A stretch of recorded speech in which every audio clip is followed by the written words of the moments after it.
So, if you take the average of the newcomers between, obviously some of them have a lower propensity and some of them have a much higher propensity to rape, but if you take the average and then you use the per capita calculations, the outlook is bleak. We've already seen the rape statistics within this nation increased by 7-fold.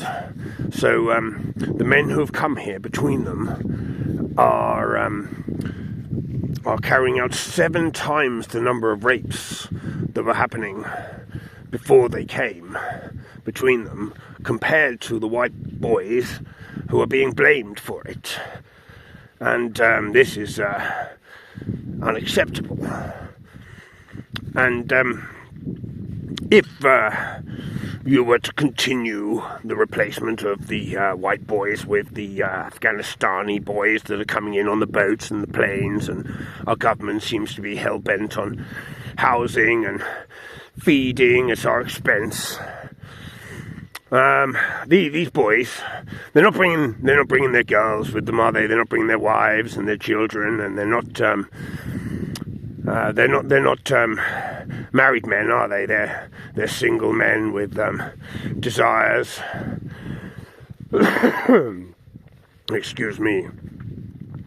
Well, yes. Well, if you continue to extrapolate out until these men have become the larger populace, shall we say, then the total number of rapes in this country will have gone from 12,000 per annum, roughly, to 300,000 per annum.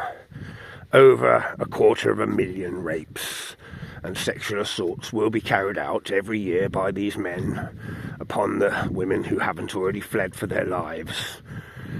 It's a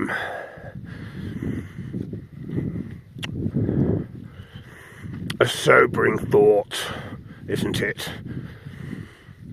And unfortunately, there's so many of these liberal white women and liberal husbands and liberal men who have succumbed to the left-wing ideology, who believe that we deserve this somehow, that this is our punishment for something that our ancestors did. But just a few days ago, I had a discussion with one of these individuals, a chap who had himself, he said he proclaimed himself to be a lefty, and when I asked him, so if your grandfather was a murderer, do you think that you should spend the rest of your life in prison? And he said, well, no, of course not. And I said, well, why should my children spend their life paying the price for something that somebody else's grandfather did, or great-grandfather, many, many years ago? Great-great-great-great-grandfather, I don't even know how many generations it's been. But if he's not willing to pay the consequences for his grandfather's actions simply 2 generations down the line, but he expects all of us to pay the consequences for generational guilt, something that none of us had anything to do with. Nobody alive today took part in any of these things, and most of us have opposed it and been anti-racist all our lives, and here we are being called racist now for wanting the safety and the security of our nation and our people. Look at this beautiful sunset, isn't it marvellous? Sunset, sunrise. It's the morning. I've looked at too many sunsets, haven't I? It's coming up fast. I think I'll change direction so you can see it properly. So yes, do we want to find ourselves in a position where our nation has gone from, let's face it,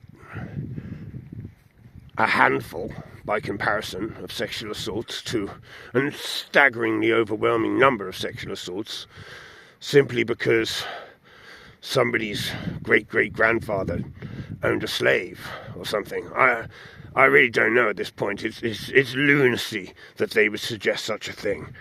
And the fact that our government is hell-bent on importing these men, not just via the boats, because at the end of the day they are the gangs responsible. They're using our tax money to fund these NGOs, which are buying the boats and the life jackets and placing these men in boats and sending them off. Way, enjoy yourself in England.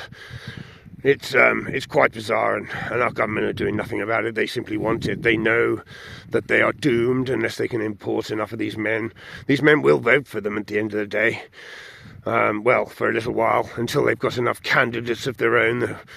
It's a bizarre phenomenon that they believe that the newcomers will continue to vote for them at the end of the day. Let's face it, historically, what's happened in these cases, whenever these countries have been infiltrated by this invasive religion, the first thing they've done is eradicate those who assisted them violently and permanently.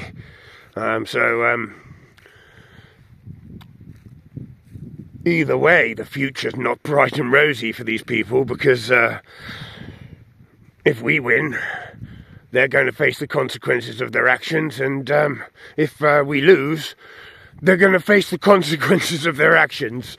It's insane, isn't it? But you try telling them that.